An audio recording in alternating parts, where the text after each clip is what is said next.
Well, hello. It's us two again, the dashing duo, back for another episode, number 3. So, I feel like we've got a lot to talk about in this episode. But firstly, how's it going, Ben? What have you been up to?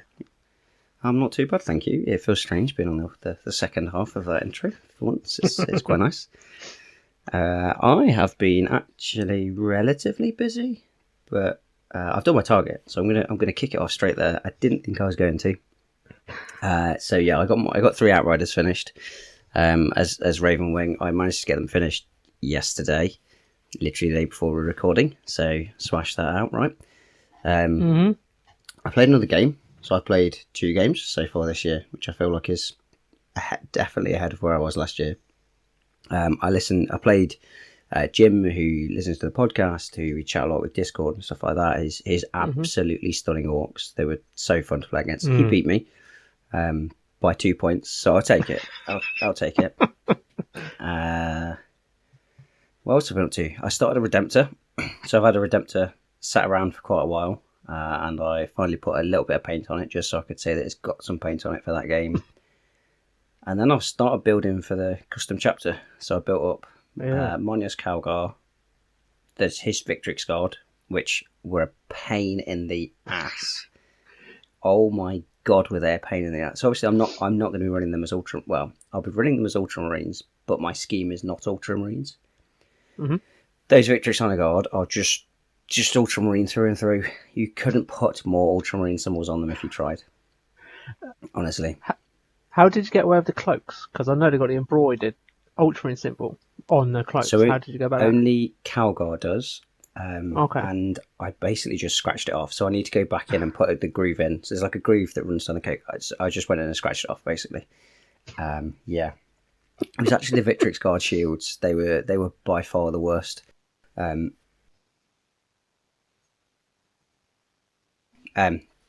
yeah, those shields are molded into the arm and the cape, and yeah, originally when I bought them I was like, oh, they'll probably come as like a separate piece. I'll be able to swap the shield out and make it a bit easier on myself.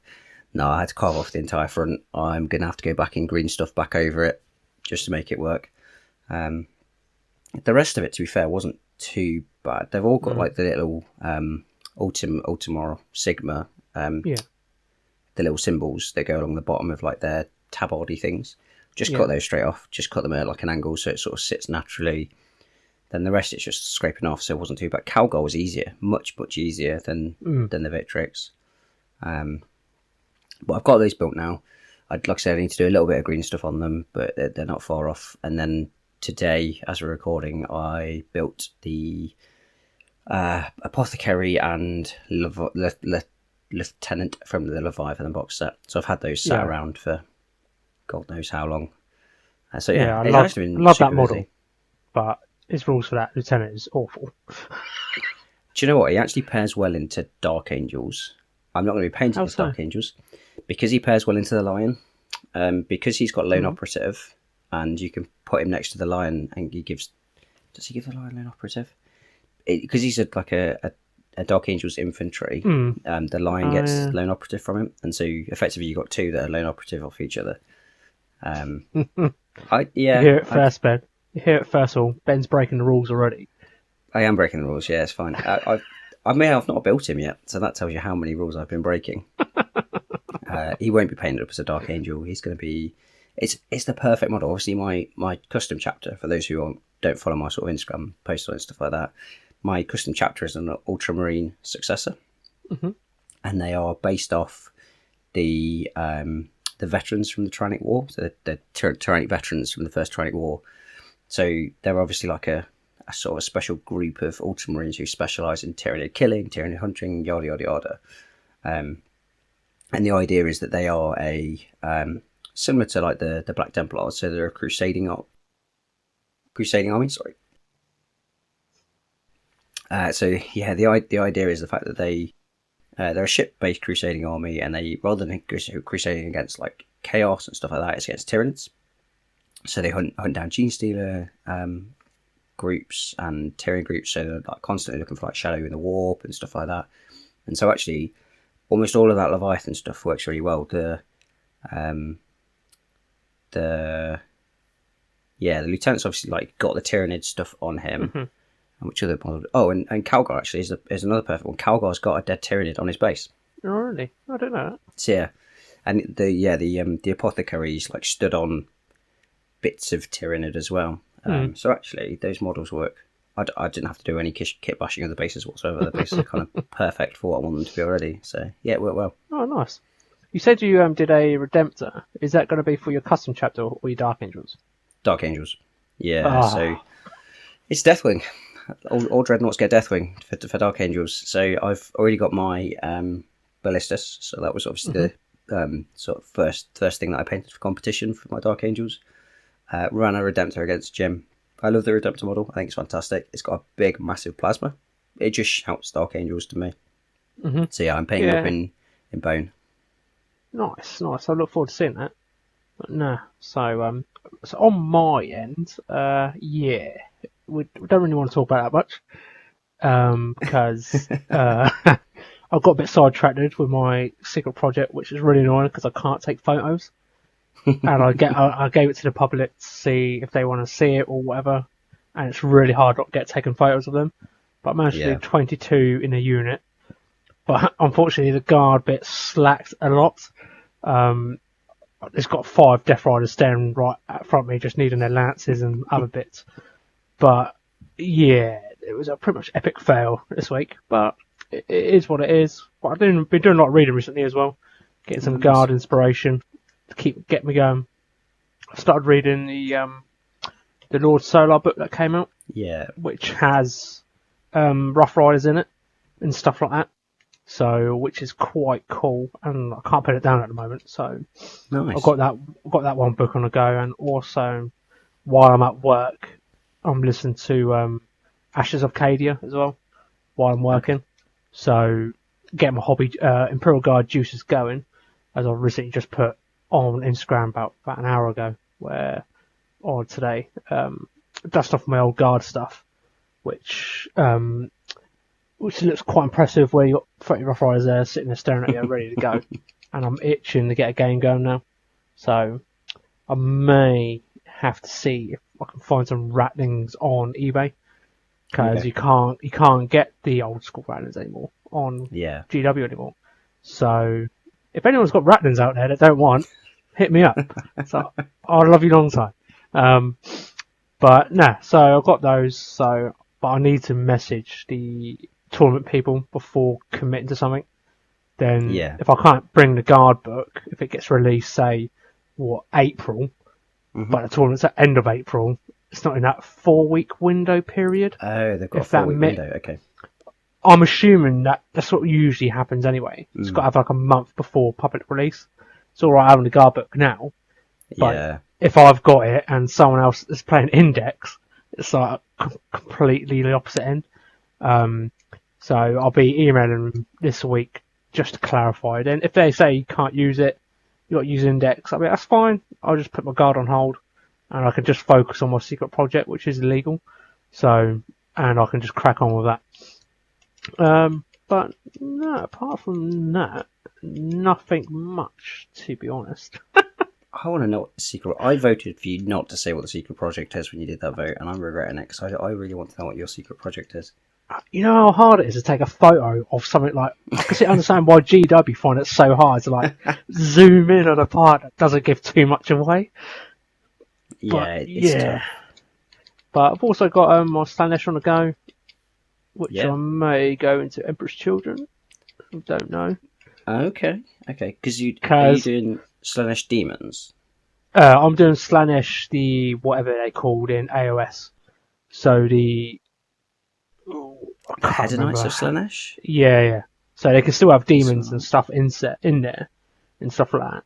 So I've sort of got that on the go, because I didn't realise, as a noob as I am, and I do a podcast, that Zinch can have...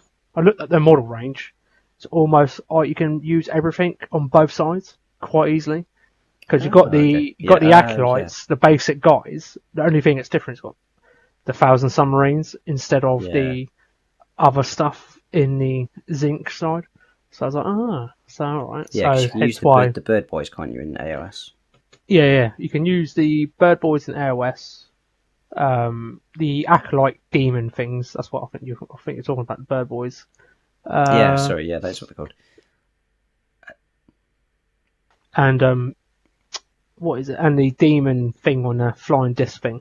I can't remember what it's called. Yeah. The hero guy, the birdie people thing. Yeah. So yeah, I didn't realise you could use that as a hero HQ in 40k. I was like, bugger me. So I may have to go Emperor's Children. Very interesting. Because I want to keep the Battle of the Gods thing, because we can fluctuate between the two, me and my missus. Yes. So if we want to play either side, then I've got a Slanesh force, which would be quite cool. I've never done a Chaos force ever, so it'd be a first time doing an evil Space Marine side, for example. Yeah. You've gone for my least favourite god of the Chaos gods. I know, it's interesting. Right? I don't know why it's Slanesh. I don't know why. I think it's like the vibrant colours, like the pink and like purples and stuff like that. But yeah, don't ask me for a firm answer because I don't know why. Yeah, I'm Zinch. Zinch through and through. I just don't like. People are going to hate me on this because it seems to be really mixed. But yeah, Slanesh for me is it feels like people take Slanesh too far. I mean, like, don't get me wrong. It's the god of excess. It's all about going too far. But for me, it's too focused on the sort of sexualization aspects of it, rather than everything else, like gluttony and everything like that. It just seems like hyper focused in that area, and I'm just like, because I was looking at it. It's like, well, I can't go Zinch because Vicky's gone for it. I was like, right, Khorne. I don't like the style of their play. They just run forward and punch people and not do anything else. If I'd went 40k, which is not, in my personal eyes, I don't like it. I've always played a bit of a mixture with guard, which is like shoot and combat mixed in. Nurgle, everyone does Nurgle, and it's quite a common army. Don't get me wrong, the models are beautiful. I love the Poxwalkers, I love Typhus, such a cool model. Background fluff for him is awesome, and they're in the Ashes of Cader as well when it gets Nurgle. So it's quite cool here, Poxwalkers and stuff like that. So I was like, you know what, you don't see much Slanesh West armies about at the moment. So, and I only bought the Spearhead, so it's got quite a nice range of models. And if I wanted to, I can use the demon stuff in the 40k. Yeah. So it's like a win-win, isn't it? So I'm hoping when the Emperor's Children drops, I will probably nab one of them, hopefully. So as like a slow burner project. It won't be a mainstream thing because I'll go at the pace of Vicky. So that'll probably be the army I don't mind playing in grey plastic, showing her the ropes and stuff like that. Because I just recently got the VT Academy Masterclass thing. Which I saw their discount on Instagram. And I bought it in par with helping my missus learn it. It breaks it down so easier because it looks quite daunting. Did you get the AOS one or the 40k one? The 40k one, which has sort of got when I won Masterclass, I think it's still got a bit of AOS in it because they're not dabbled. I don't know personally. So. I don't know. I don't think they've dabbled too much into AOS, which VT is the 40k mainstream, is their bread and butter. Yeah, they have done some. I know that Mike put together some classes for some AOS stuff, and this was during their sort of big push to the new studio. So there's definitely some stuff out there. But no, like you say, 40k is their bread and butter, so it kind of makes sense. Yeah, and I think I don't know about you, like when you play a game. So when I play a game, I sort of second guess myself sometimes.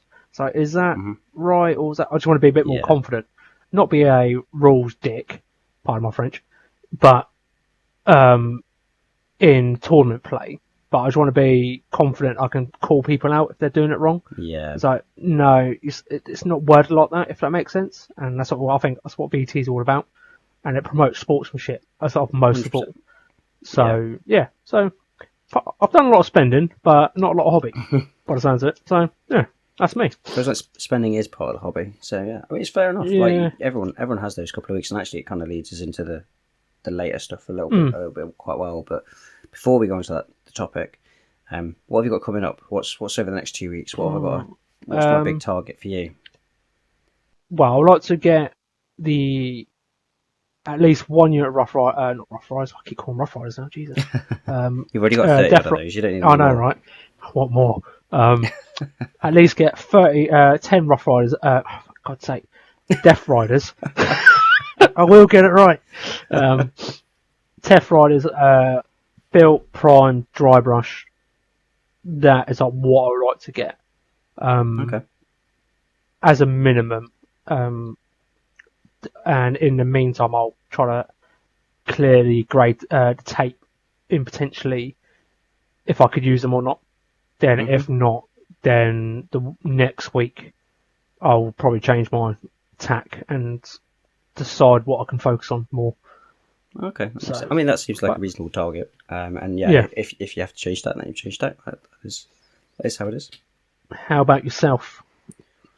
So I feel like I've said the same thing for the past three ones. I definitely do need to do the chapter challenge stuff. I've not touched those at all. They've been sort of really, because I've wanted to like get things ready for the game with Jim and stuff like that. And then I've got really excited about this custom chapter. I kind of put them down and went, yeah, I'll come back to you. Don't worry. So yeah, it's need to do that. I really want to paint more of the custom chapter. I've got quite a few, so I need to finish the unit of Assault Intercessors, because that was obviously the very first custom chapter model that I painted was Assault Intercessor.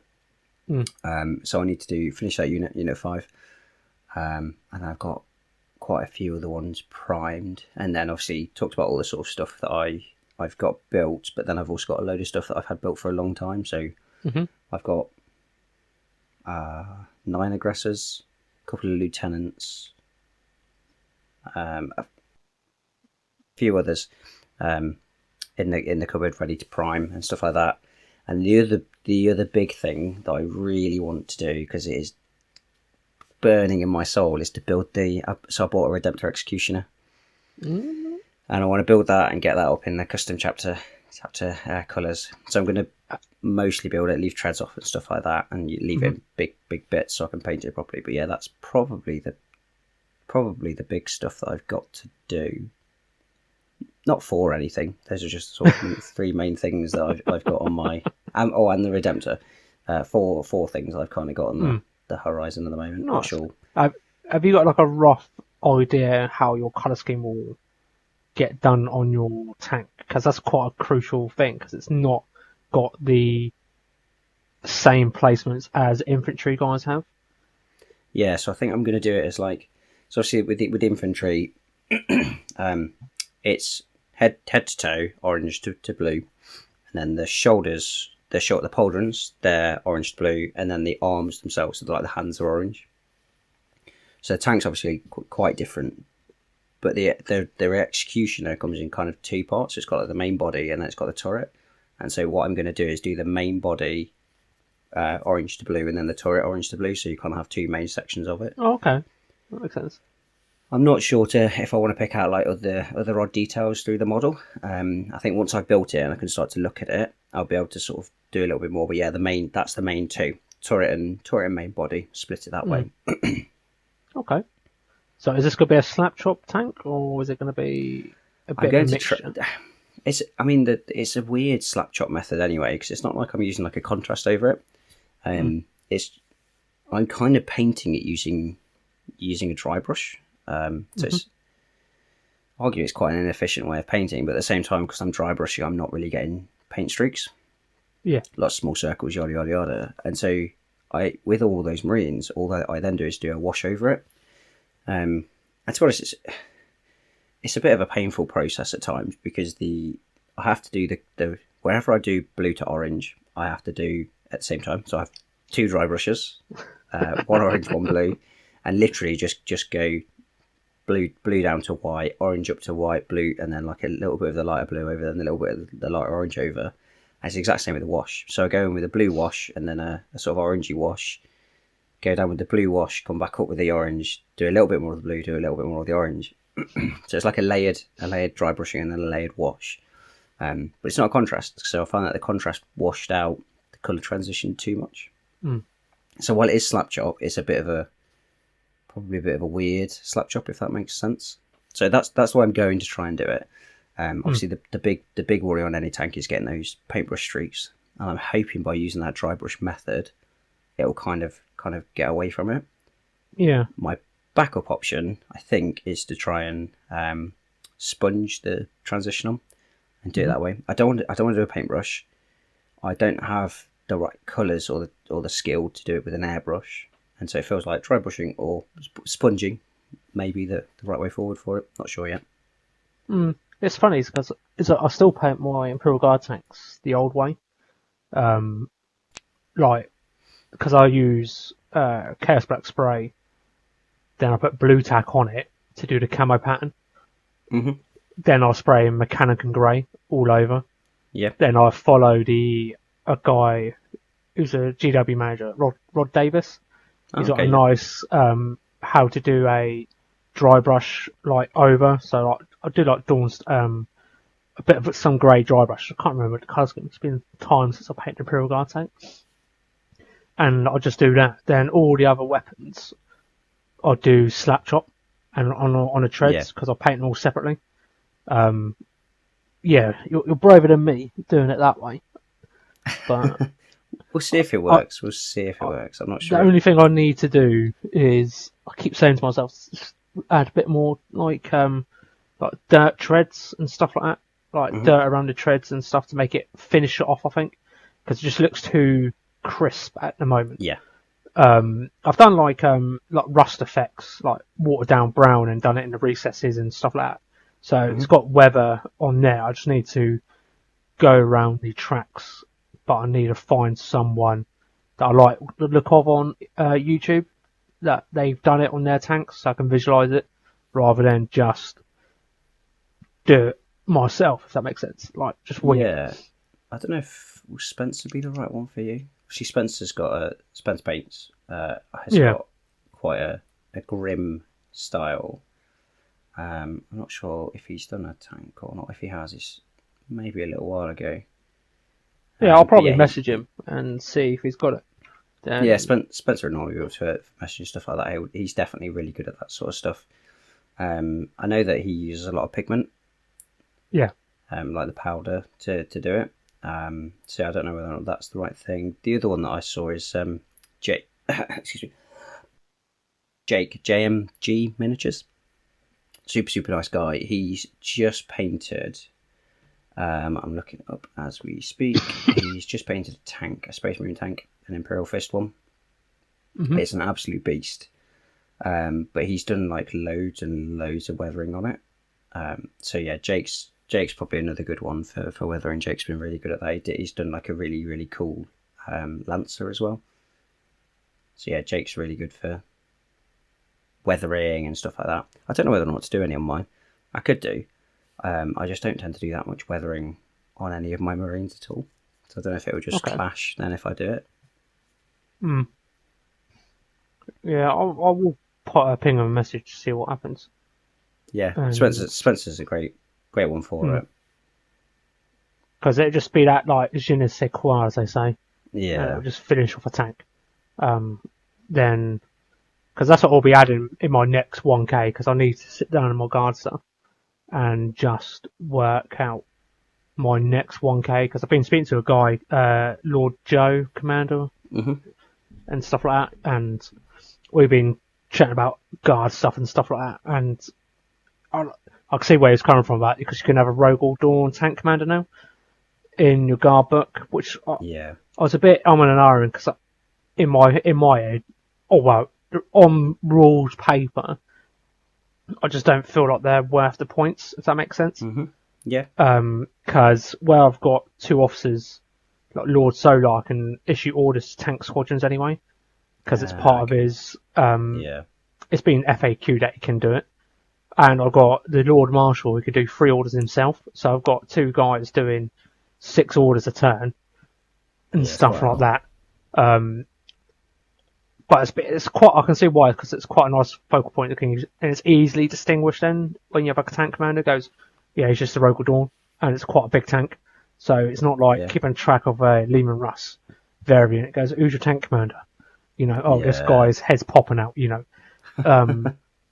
And yeah, so yeah, I just need to sit down. I may want to see how many hellhounds I can fit in, just for because I feel like it'd be quite a nice fluff with a mixture of demolisher tanks, because they're quite Okay. good now, because they can shoot in combat if there's no one else in combat with it, Yeah, and it doesn't suffer the modifiers. So you just shoot a demolisher cannon point blank in that's combat. pretty brutal. Yeah, that's pretty And brutal. it's like when me and Joe were chatting about the detachments, I must say I was quite disappointed with the guard stuff, the detachments.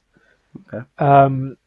Probably for me personally, even though the mounted ones is in recon, which is all right, but the detachment rule's not great, Okay.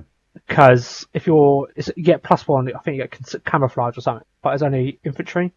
But if I've gone all Rough Riders, it's like meh. Yeah. Okay. So I'm leaning towards like a more armored fist, like just a Okay. tank company. Okay, it just affects one half of my army, and all the other strats affect only one half of my army.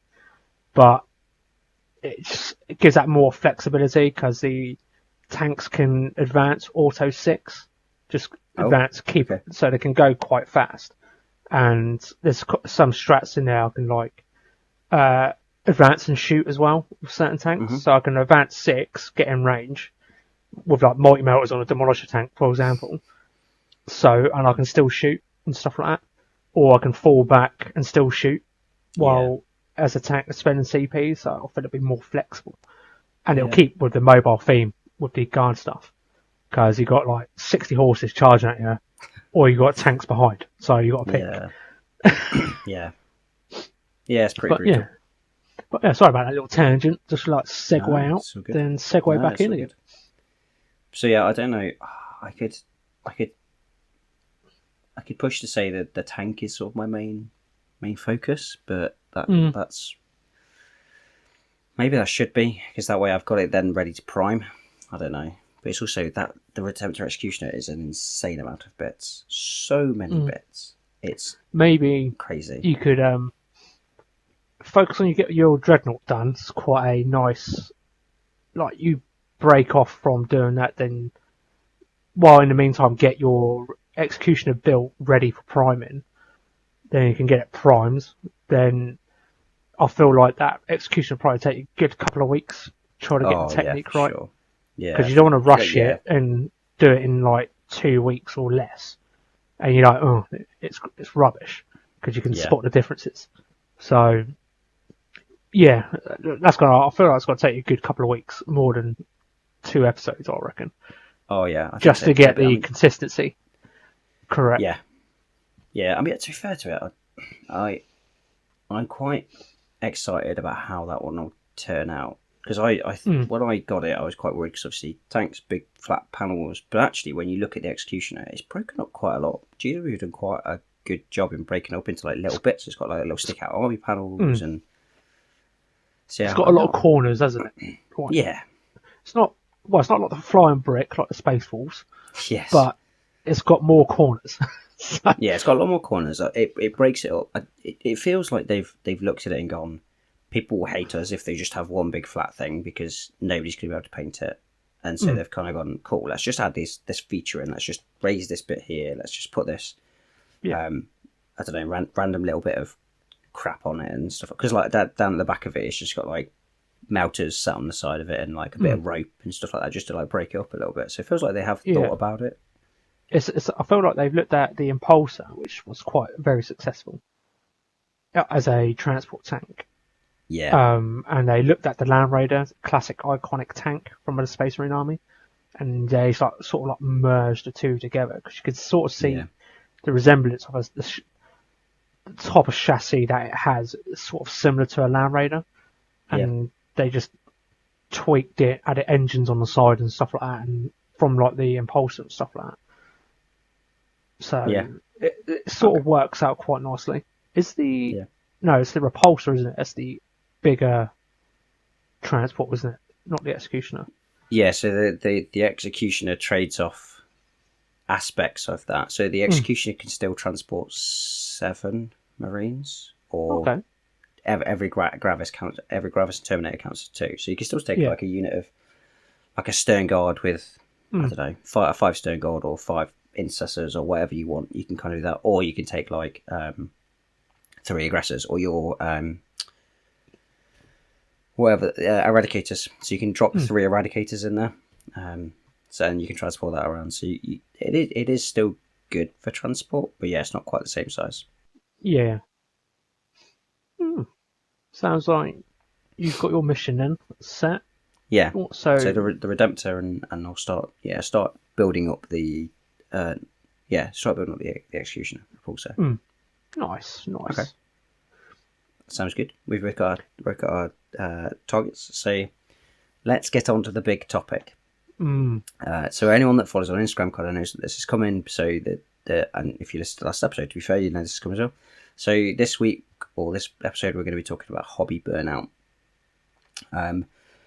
When I spoke to Dave, this was quite about the change and how we're going to run it. This was sort of like top of my list of things to talk about.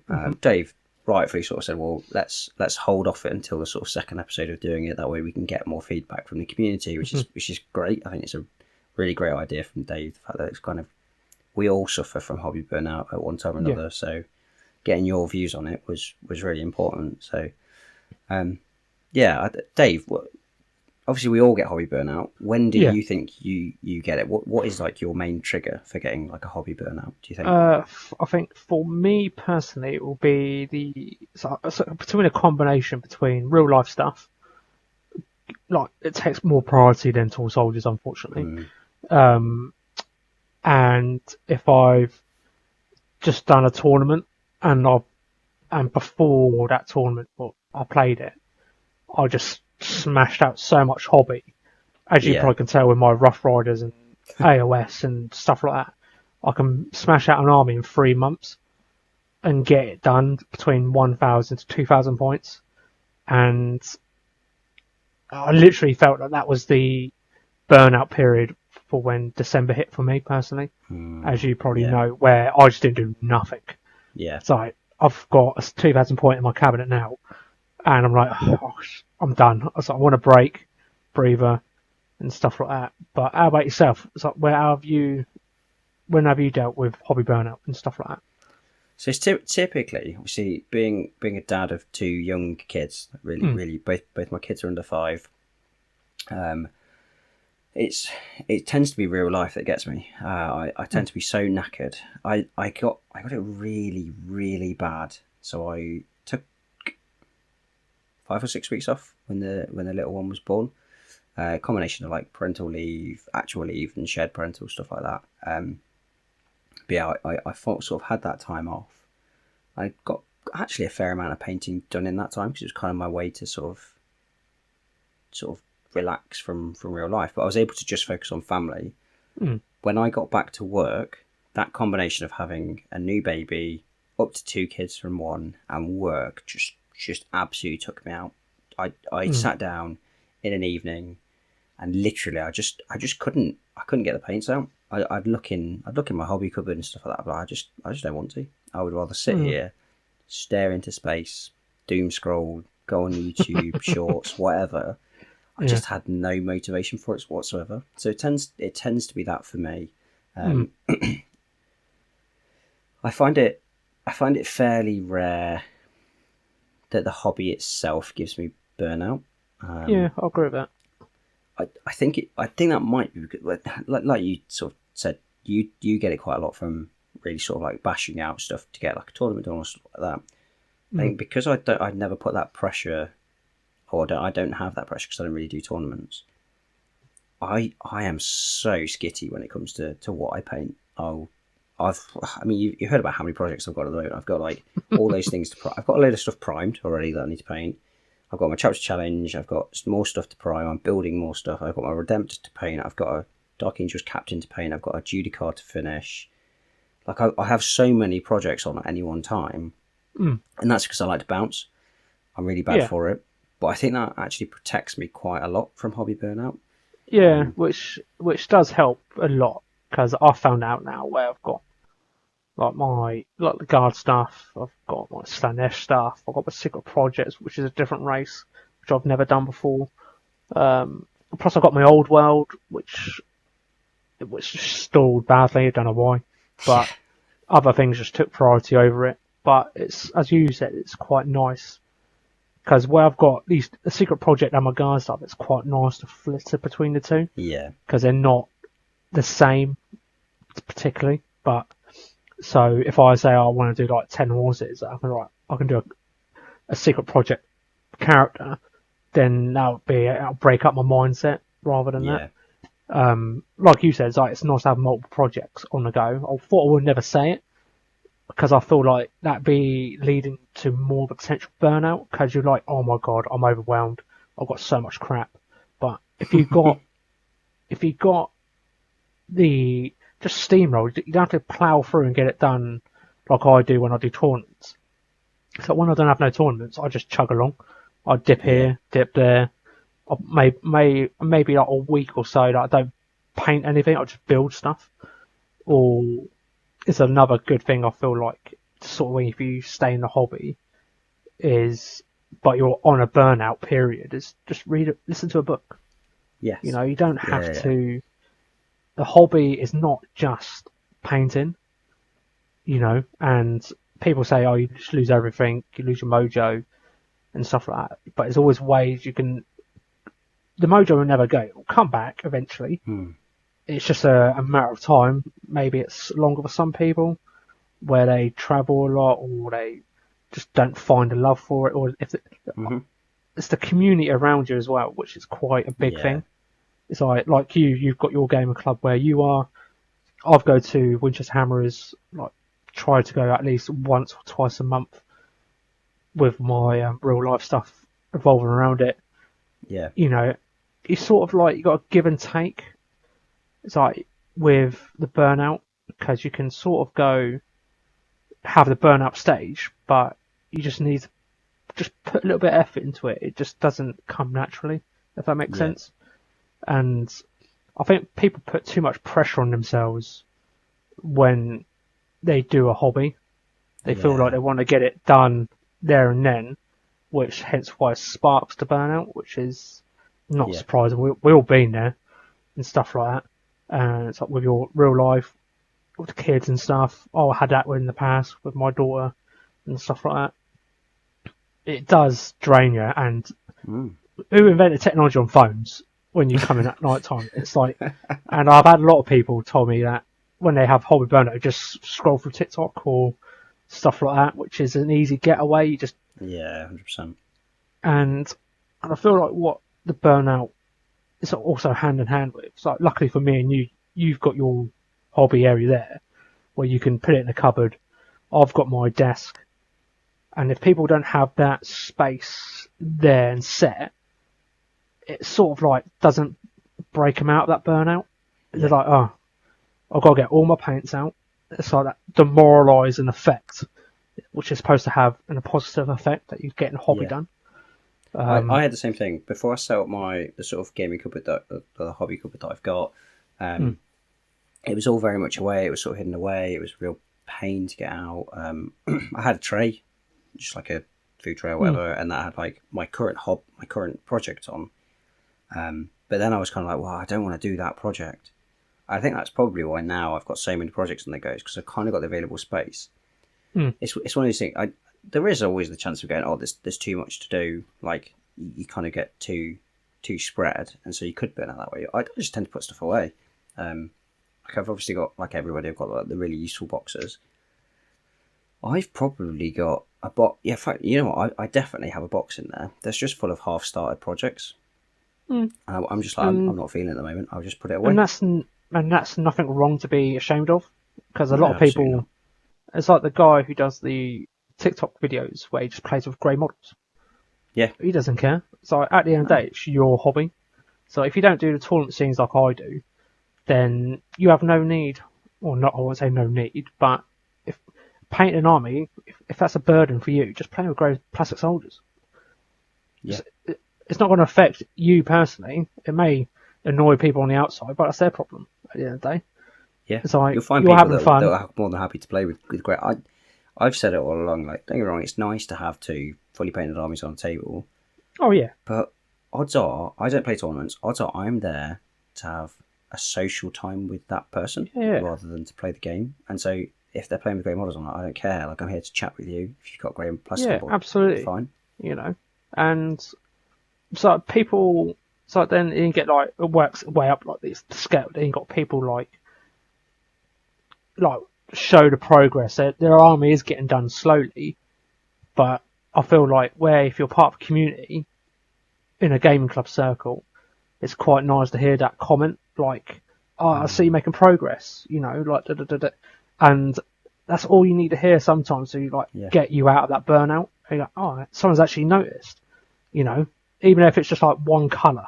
I've done the robes today, for example, Yeah. before I come to the club, and someone notices it's just those little bypass comments that someone notices it, and it can just spark your inspiration again. Yeah. Then you're out of that right. You're like, right, you know what? Tomorrow I'm coming home after work. I'm gonna not smash out hobby, but I'm gonna smash out this one colour and 10 guys, Yeah. and just do that. And as I've said in the past, where I've had people come to me and chat about how I keep motivated, because where people see me post ridiculous amount of photos of stuff in a run up to a tournament, and always go, how can you keep yourself motivated and stuff like that? And as I've told you numerous times, where just do one colour. That's all you have to do. Yeah. Just one colour. Small That's things. it. Yeah. And before you know it, that one colour will turn that unit. Okay, it may take you a month to do that unit. Then by all means, do it. Yeah. I feel like that's where, from the other comments I've had, where people initiate the burnout, which pretty much what we've said, is like real life stuff, having kids, overexerting themselves, like having too complicated schemes, which is quite common. Because for me personally, trying to do your scheme on your Marines, that would put me right off. Because we're not all perfectionists, but we all like our army to be perfect in our own way. And if let's just say, if it's too high above the knee on one guy, I'm going to notice it, and it'll really annoy me, and that'll probably just set me down to like a burnout, and I'll just probably pack the army away and just stop. Yeah. Whereas I'm not that, but I can tell you now, if you go back and look at the 3 that I've posted, I can guarantee you that it is at different heights. And I know it is, but it's, for me it was, I won't get into sort of things about the scheme. The scheme is designed so that doesn't necessarily matter, but the community one was an interesting one, because obviously you sort of talk about having like a hobby club and stuff like that you can go to, and people talk about it. Obviously, pretty much anybody that's listening to this, we both have social media. It's a community in itself. I feel like that.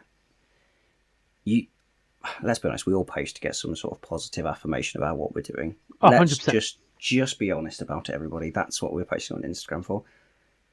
You can get that, and that will give you that little boost. But someone sort of said to me, and I sort of clocked it, and I thought it was a really good one, was the fact that it's like trying to keep up with social media and trying to keep up with others. Social media can do that for you. Like, it's so hard when you go on social media, and especially when Golden Demon time, when Golden Demon drops and everyone drops all their posts about, here's my Golden Demon entry, it can be bruising to your ego.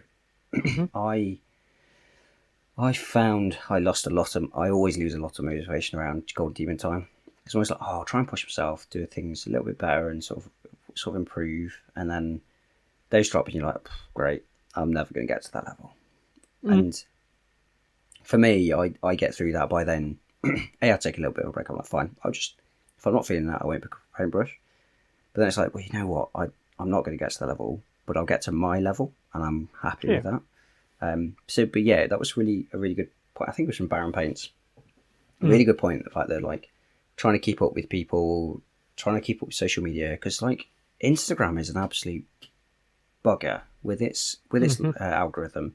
If you're not posting at the right intervals or the right type of content or yada yada yada, you're just not going to get any traction. And again, as much as we all try not to look at the numbers, things like that. When you're not getting any traction there, I've been through it. It took me ages to get over that 1K mark.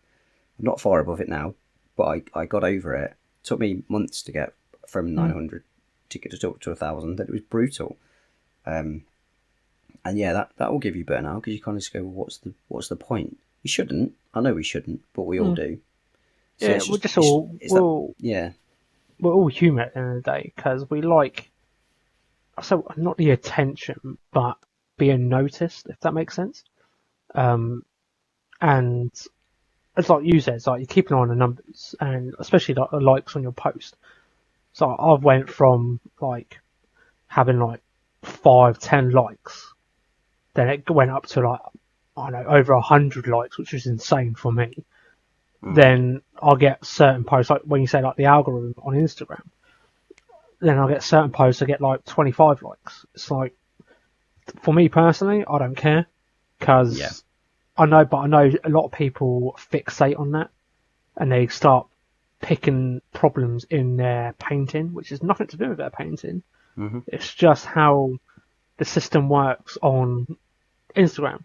So if you're not over a certain, like, say what, 5, 10K, your stuff won't get noticed as much as Yeah. other people's stuff. So, and, and as like I said to my missus, just don't compare me to you, because I wish I had a miniature when I was 9, when I painted Mm. my first Blood Angel, to where I am now, because I've seen a lot Yeah. of view posts had it. This is what I did in like 1999, and this is where I am now. I'm gutted I didn't keep one, because you can see like Yeah. because I always like to show like my daughter who started getting into it and the girlfriend and stuff. And I was like, look, this is how I was when I was 9. It's like I wasn't perfect. It's taken me ages, like 20 odd years plus, to get to this. Yeah. So you all learn little shortcuts in your own little way. You find your style as well. I think that Yeah, this is probably the other thing as well. And I think this is probably an age thing. I'm going to sound super old now, but I feel like as you get older, you sort of find who hmm you are and what you're comfortable doing. And so you take our yeah, styles, for example. Like you obviously put me on to Slapshot. My version of Slapshot significantly different from yours. yeah, Significantly different from like Heresy is my therapy and stuff yeah, like that. Like mine's, I've got quite like a grimdarky view on it. It's quite dark. I'm quite happy with like black patches in there and yeah, stuff like that because it does that. But I'm kind of like, well, that's my style. That's the way that I want to paint. It's unique to me. hmm, It's so I don't know whether or not that's an age thing, or just I'm not saying that people aren't old enough or mature enough or stuff like that. Um, I've had like quite a mixed life, and it took me a long time to sort of accept who I was, and be happy to be like, no, that's my style. That's the way that I hmm, want to do it. If you don't like it, I don't really care. That's your prerogative. yeah, So yeah, that feels like another one with social media, especially sort of with this sort of audiences you might get, is to sort of just accept that your style is your style, and if you yeah, enjoy painting it and you do it that way, it doesn't matter if somebody doesn't like it. They just move on. Like yeah, if someone exactly. comes and leaves a bad comment on your thing, just remember, bad or good, it feeds the algorithm. Yep. So if you get a comment, it's good. Take it that way. So have you had a bad comment? I've not had a bad comment yet, I've particularly. No, I've not yet. But yeah, obviously, like I know some people with sort of big accounts who do get quite negative comments. Mm, And speaking to a few of them, they're just like, just keep going, just keep feeding the algorithm because every yeah, time you absolutely. comment, Instagram doesn't know if you're criticizing me or complimenting me. Instagram just knows you're interacting with my post and is going to push it further. So go ahead. hmm Um, Absolutely. But yeah, so it's an interesting because I feel like people try to mimic other people, like, mm, and especially when you see like these high level painters, like that guy you mentioned, what's his face? Oh, bollocks. Ben's painting. That's it. Spencer, Um, yeah, yeah, Spencer's painting. So like, if you keep comparing yourself to him, you're not going to reach him no, because he's just stupidly talented and he's been doing it for God knows how long. And he's a professional painter, isn't he? Does he do it for a living? no, he doesn't do it for a living. That still is. I don't know, understand how he doesn't do it for a living. I know he has sold miniatures. Mm, Spencer does it as his hobby, and he is an incredible painter. mm, But you'll notice about Spencer's painting is it is so different to everybody else's. He's got yeah, such a unique style. You would look at his, and you get, and don't get me wrong, like I've had some really good chats with Spencer. What Spencer's really good at is not saying I'm going to copy that miniature. he says like, I'm going to copy that specific part of the miniature. It's like, I really like that bit of rust on there, or I really like how they did that colour transition, or I really like how they did that detail. So Spencer's really, really good at doing that. He'll like pull aspects from things to pull it into his style. Yeah. Like you say, like trying to copy somebody, it's a dangerous road. Don't get me wrong. Like some people find it really motivating, and it's just like, oh, I want to be like the heavy metal specialist. I really want to get to that point where I can do box art perfectly. If that's what you want to do, just you go ahead. I wouldn't be able to do it because I would always pick up on the flaws. Something that I posted about not that long ago. As humans, it's really, really easy to pick up on the negatives of everything that we do and to really extenuate. Is that right? Yeah, extenuate those negatives. Yeah. I do it all the time. So that's why I can tell you now I couldn't do box art. Because the moment I try to do box art, I'd be like, that's wrong, that's wrong, that's wrong. And then I'd be like, I don't want to pick up a paintbrush and do it again. Mm-hmm. That's why I like my own style. I'm doing something different. I think it's a great way of doing it. But like I say, everyone's kind of this is the thing about hobby burnout. We're all going to burn out in different ways. We're all going to find motivation in different ways. It's why it's such an interesting topic. Yeah, and it's interesting when, as you say, everyone has their own style, and it takes years to find in that style. It's taken me, say, 25 years to find out Slapshot and stuff like that, which I never knew really materialised until I did a test model on a random thing. I was like, I'll give it a go, and actually then I was hooked. I was like, this is me, you know, and 100%. And as you say, not all Snapshots exactly the same because everyone does their dry brush technique is different, which is quite a nice touch. Even though we all have the same method, like the idea behind a Snapshot. So like yours is grim dark, mine's a bit more brighter in the skin tone, like on the highlighted areas. But I like it not like cartoony, but it's more a bit more colourful, but still holds that grim grittiness to it. Yeah. In the recesses. Yeah. Then you got Heresy's My Therapy, where it's just like somehow he makes it crisp. I don't know how. Super crisp. But it's hats off to him. And there's like three ends of the spectrum there. But I feel like that's when people look at social media, just don't try to keep up. Just go at your own pace, and just if I've had weeks or months where I didn't post nothing, and that's cool. People follow, people leave. If they leave, let them leave. Don't be upset by someone's left and you had like, I don't know, 1,800 followers now down to like 1,500 or something like that. So what? People will stick around. The people that would like to see your hobby progress and stuff like that, and they'll stick around. Yeah, for sure. But yeah, so shall we go into like non-things Warhammer that get in the way and stuff? I think we covered that area, didn't we? About we real talked life about it a little stuff. bit. Obviously, a big one I think for it's probably people around our age is probably a pretty good one because you kind of start to get into sort of depths of your career, or you have it's one of the two ways.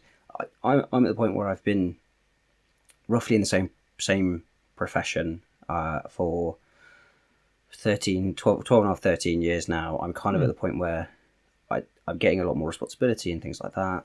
Or I feel like I'm sort of also of the age, you may be similar, where people start to go, actually, not the career for me. I want to go and do something different. I want to jump ship. I want to go and try the things. But it just means that it's quite a busy time. And so I feel like a lot of people sort of get that point from work as well as family. That's the thing. You may have no kids. I blame it on my kids. I love my kids. They are hard work. You don't have to have kids to have real life burn your hobby out. No. Everyone's got their own level of tolerance when it comes to real life. It's so actually it was a really important thing when I was having my first kid. They I can't remember where it was. It was somewhere. They talk about your cup and filling your cup, and real life empties your cup. So if you can imagine, you've got a cup of whatever it is, and at the start of the day it's full. And as you go through your day, that cup slowly empties as you're expending energy, and it depends whether or not you're introvert, extrovert, how or what drains that cup. But real life will drain that cup, and at some point it may be empty, and that's probably where you're then going to experience that burnout. And sometimes hobby will empty that cup, sometimes it will fill it. when I was having my first kid, it was always important. The lesson was all about making sure that you could fill your cup, taking that time, and that's why I kind of raised that hobby can drain that cup as well, because sometimes if you let that cup empty, that's when you're going to burn out. You're not going to want to do anything just because you're completely drained. There's nothing left in you to do anything. If you're finding that your hobby is draining your cup, there's no harm in stepping away and finding something else that will fill that cup. Yeah. Such an important lesson for me when I was having kids, because kids drain cups, and they drain them quickly, really quickly. And so that for me, that was probably one of the most important lessons that I ever learned from having kids. You don't have to have kids for that analogy to be true. You could have a particularly busy job. You could have a difficult family. You could have whatever. You could be an introvert, and just life, just going and speaking to somebody can completely drain your cup.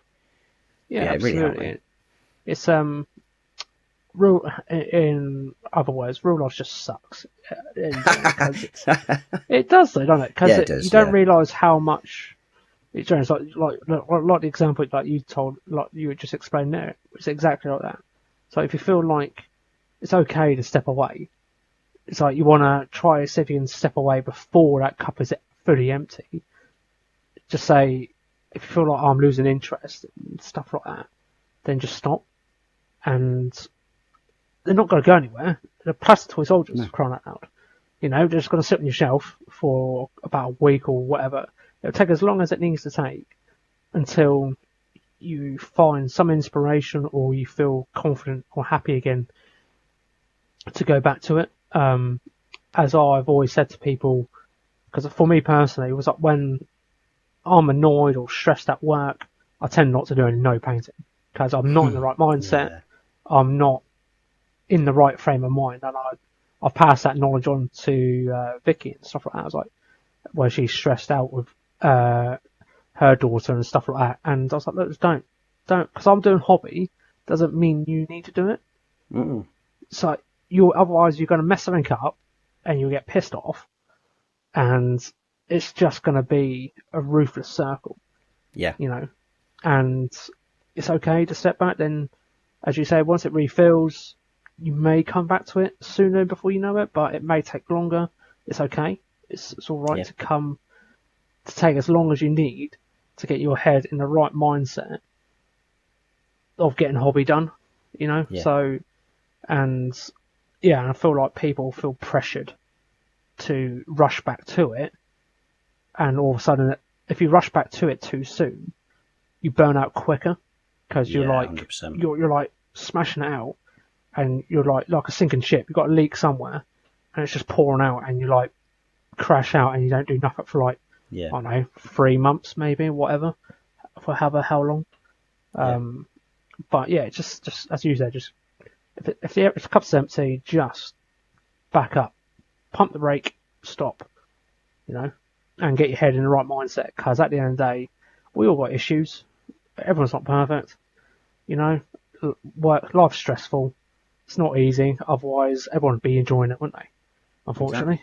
Exactly. So, but yeah. I think what is potentially interesting as well is the fact that maybe it's where some of the pressure comes from. It's the fact that people, and I've done this before. People use the hobby as a crutch to get through certain things, and it's really good for definitely. That. Art therapy is a thing. It's a thing for a reason. But I think what it may do is create a level of expectation that hobby will become will help you. It will become a crutch for you, and it sometimes I think people kind of go, "Oh, I'm really stressed. Like life stressing me out, work stressing me out, kids stressing me out, yada yada yada." I know, like hobby, that's supposed to calm me down. I'll just go and do that. And like you say, if you go into it in the wrong state of mind, you start making mistakes, stuff like that. It's not going to do that for you. It is not going to help you, because you just, like I say, you're just going to get pissed off. You're going to hate it. You're going to hate what you do. And then part of the issue is that you'll then start to blame the hobby for that. Yeah, absolutely. Because you're like, no, this is supposed to help me. Why is this making it worse? This is supposed to help me. Everyone said that this would help me. Like, why do I feel so much worse for this? This must be the hobby's fault. I'm just gonna pack it in. And you're like, well, you're right. The hobby hasn't helped you there. It hasn't helped fill your cup, and so, but that's because of this illusion, the fact that the hobby will always help you. It'll always be a crutch for you. It won't. Things go wrong. Things suck. Like hobbies can suck just as much. For any of those that don't follow sport, don't want to follow sport, you can turn your ears off for a second. I'm a Derby County fan, and they do not do well most of the time. This is football, and football does the same thing. Like, my missus will say, like, if Derby aren't performing, she can see a mood change in me on Saturdays. Like, if Derby are losing, she's like, "You're in a bad mood. Derby must be losing." I'm like, "Yeah." It's just the same thing. Like, football is a hobby. Like, following your team is a hobby just as much as anything. Absolutely. As much as some football fans won't take that. But it's the exact same thing. Warhammer can do the same thing. If it's not going right, it'll put you off, put you in a bad mood, and it just won't help. So it's an interesting one because it can help, but it can make it worse. Yeah, so I feel like sometimes people. Luckily for me, I've got multiple avenues I can decompress. So if I'm not in the mood for painting, if I'm in the mood for gaming, I'll probably do a bit of gaming.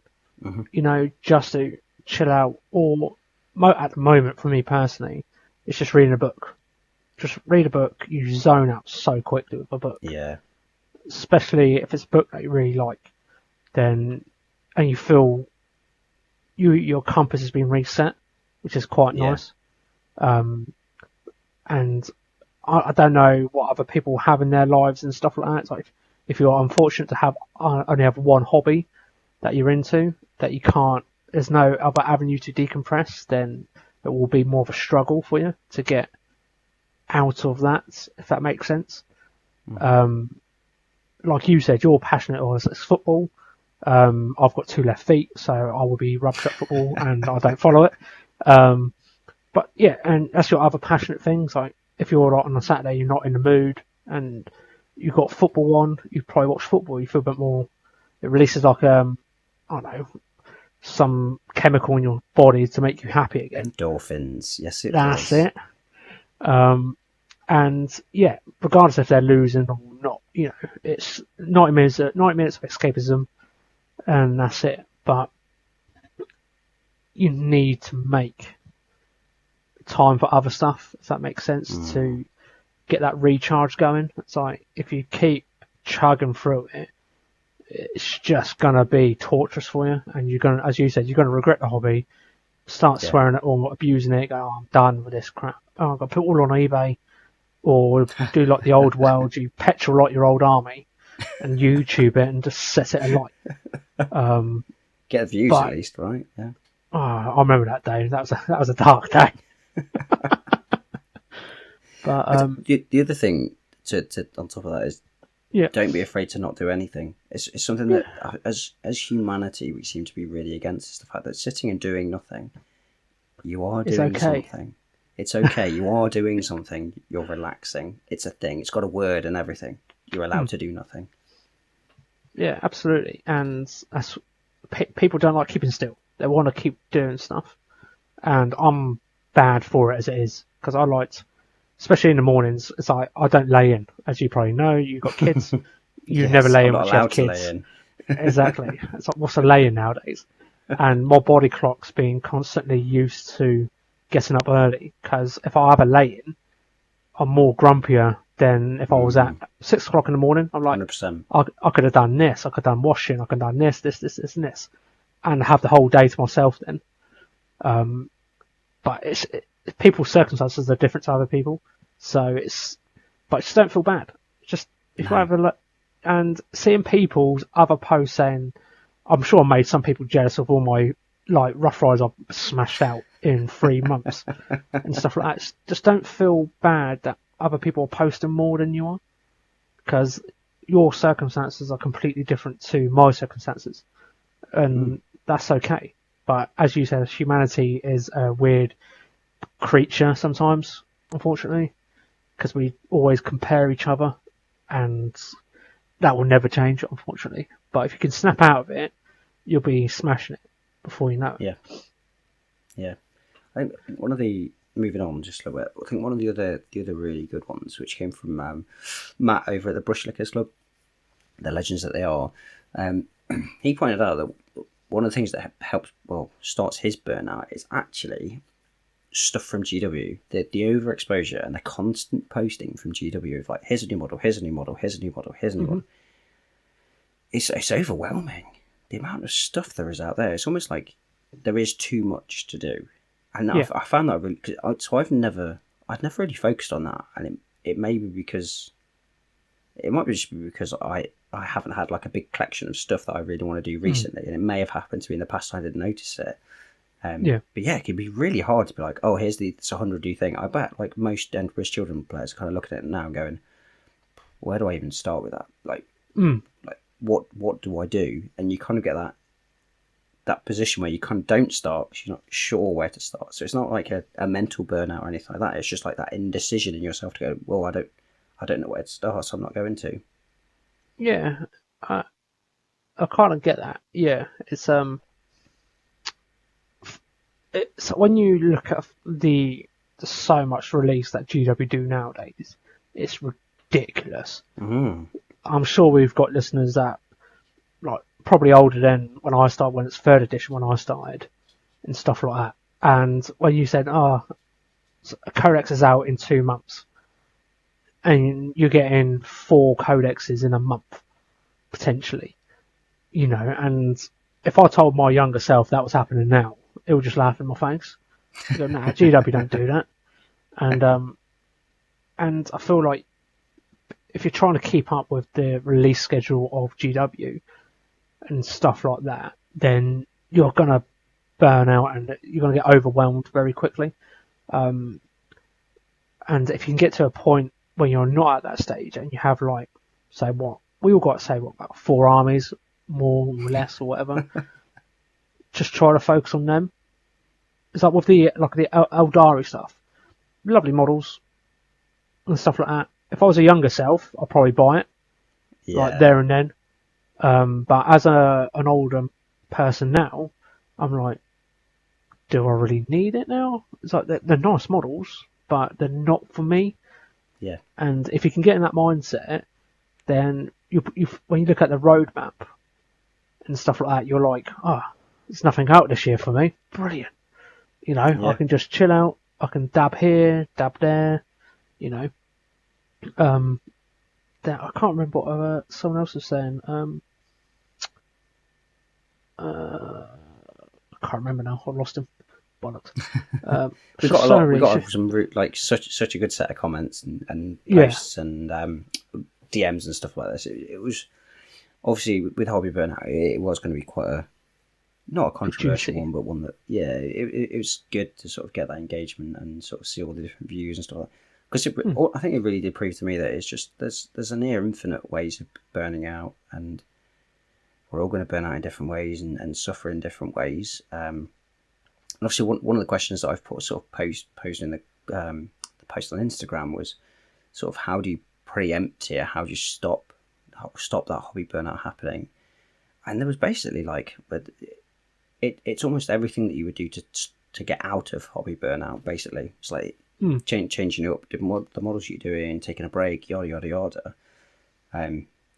It's just like it's one of those things. It's probably going to happen at some point. You kind of got to accept it and just have those tools to be like, I can step away or I can go do something. I can go so I listen to books a lot, same as you. It kind of it ignites a lot of passion for me for the hobby.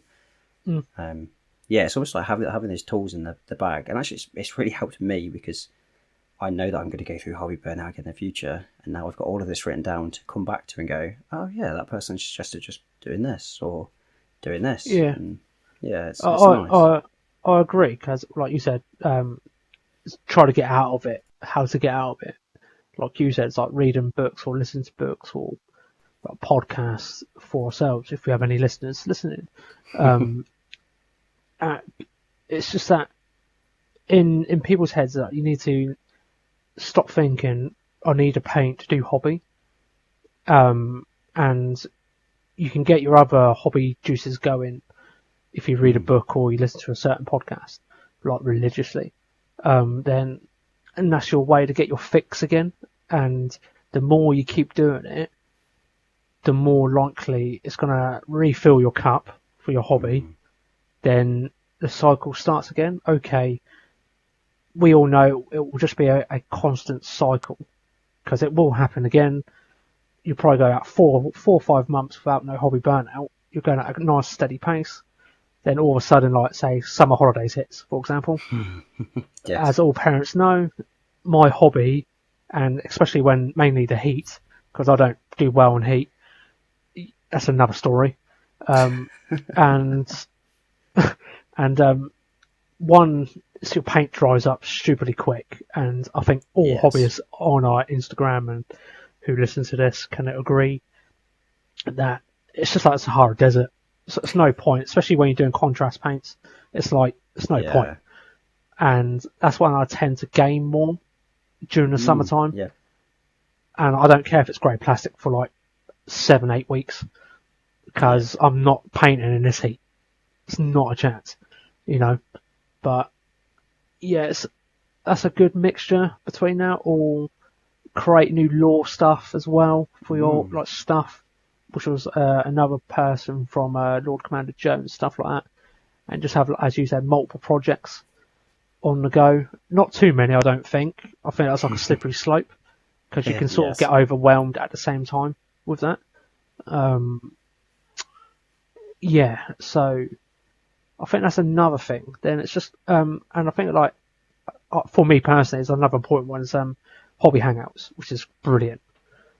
So I've just posted up on our Discord chat like the next 4 weeks in February.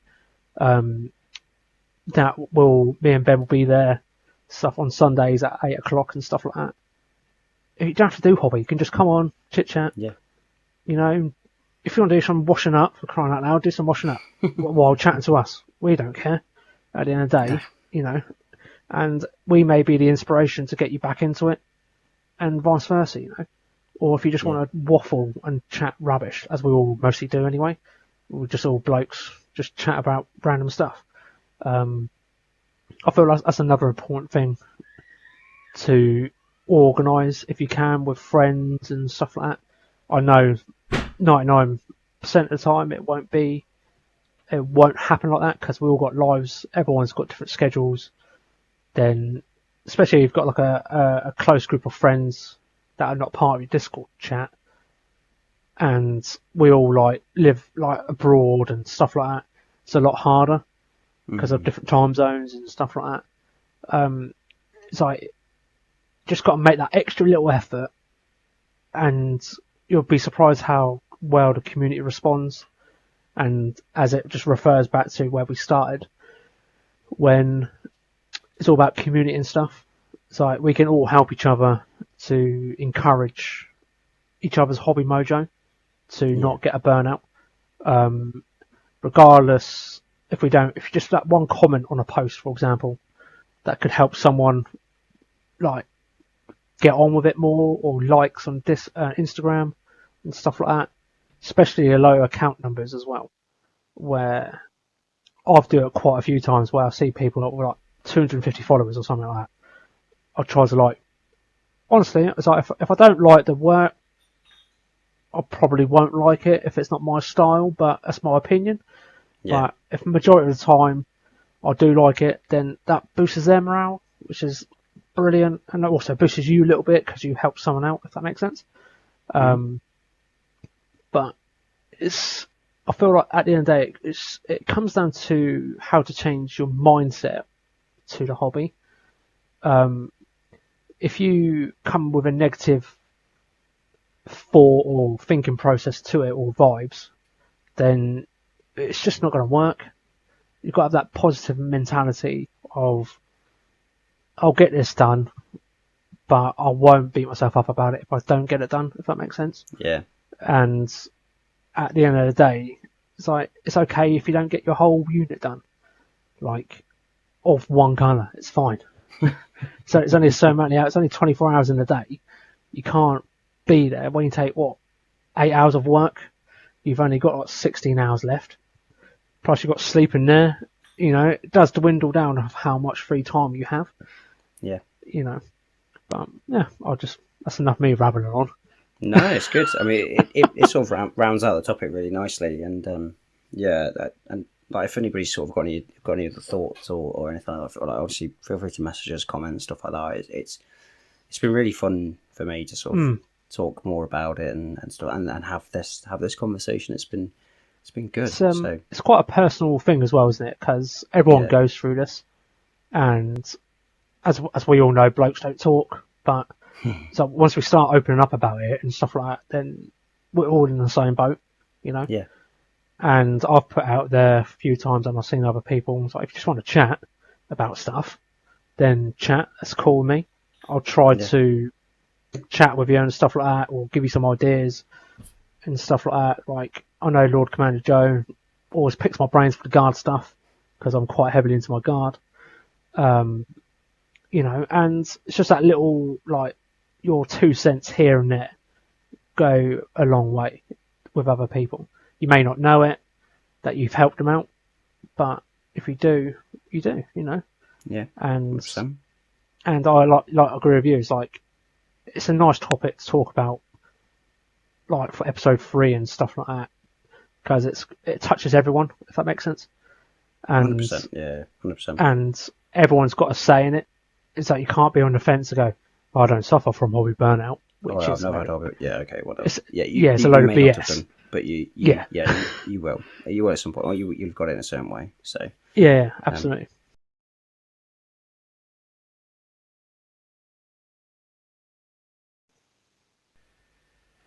So yeah, I think that sort of rounds out that topic quite nicely, and probably sort of start to talk about what the next topic is. Do you want to announce it? Because I know that you're friends with these guys, right? Well, I like to think so. So the next episode will be our first like guests on the second rank fires, the Kierans, or the Kieran show. If you probably follow on YouTube, these 2 dashing chaps from, I think they're Cornwall. I'm sure. Cornwall, I'm sure if I get they will slated, hate me for saying that. So that's right. Well, I'll be in the foreign right. It's fine. So we've got these 2 lovely gents that come on. They do some cracking YouTube content on YouTube. I'm sure Ben will put a link in the description of their channel or something like that. Yeah. But I'm just going to give you viewers a heads up. We'll be recording with these gents Monday. Is it Monday? Next week, Monday. Next week. So if you want to like ask a question or something like that, or what you want to know, DM me or Ben directly on Instagram, or if you're on our Discord or whatever. This episode won't be out until we've already recorded. Oh, so yeah. It'll be too late at that point. I'm sure Ben will have to re-edit this. Sorry, Ben. No, it's fine. I'll just leave it in. I'll just play it. So because we effectively record this a week and a bit in advance, we'll have recorded the episode with Kieran's. For those that follow us on Instagram, and to be fair, the Kieran's on Instagram as well. It went up all on there. So there's nothing that we can ask them from this one. But yeah, the guys are really nice. Obviously, I interviewed them. They were sort of one of the early interviews as part of the first rank fire. Really nice guys. I know that you've been in tournaments with them and stuff like that. And yeah, it was. I'm really looking forward to having them on. Yeah, same. Just good vibes. It was like literally my last doubles game, and I'm not saying because they're coming on, but it's probably one of the best FootK games. Even though I lost, we lost by 20 points. So I think it was like 17-90 in the end, but it was such a close game at the end of the day. It's all about the Pathfinders, I must say. But you'll know about that in a couple of weeks when the recording drops. But no, I'm super stoked that they are coming on, and I think me and Ben will be having a cracking time. Try not to laugh so much, to be honest. It's going to be a good laugh. I feel like. So the first half of the podcast will be the same, and then we'll sort of make the sort of topic around the guys and sort of what they get up to, where the sort of Kieran show came from, and obviously if you go back and listen to the first rank fire episode, I'm going to try and make it slightly different from that. So I'm not going to ask them the same questions, but sort of more on the future of the Kieran show and stuff like that. Obviously they've come on a long way. I think I need to double check, but I think when I interviewed them, they had like 2,000 or 3,000 subscribers on YouTube. And they've got 10K. And now they've got over 10,000. insane. So yeah, it's come on quite a way since I last interviewed them for the podcast. So hopefully it'll be interesting for you guys that listen from that long ago.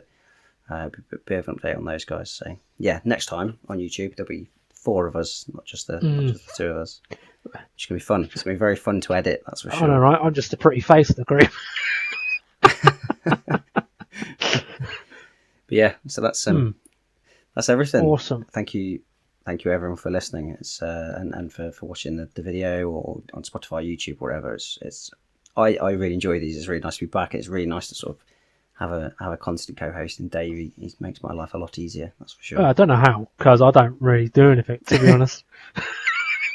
You talk half the time, so it's not just me talking into the ether. So at least I've got someone who can talk to me and just make me laugh. Staring at a blank screen. Yeah, just staring at the camera and just like, you know, I'm talking to. Nah, it's much easier to talk to somebody and sort of really talk these topics through. Absolutely, I'm loving the crazy train, as they say, and yeah, I'd like to keep it going as long as possible. If that's cool. Yeah. But yeah. And yeah, hopefully everyone sort of enjoyed it. Feel free to like, comment, DM either Dave or I or anything like that. We chat with sort of anybody. So I'm First Rank Fire on Instagram. Dave is Dave Hobby Corner. And you can find us both on their Discord. Again, all the links will sort of be down below. And yeah, that's all I've got to say. Do you want to sign off, Dave? All right. That's me, and that's it, folks. And I'll see you in a couple of weeks. Yes. 2 weeks. See you later. Bye. Bye.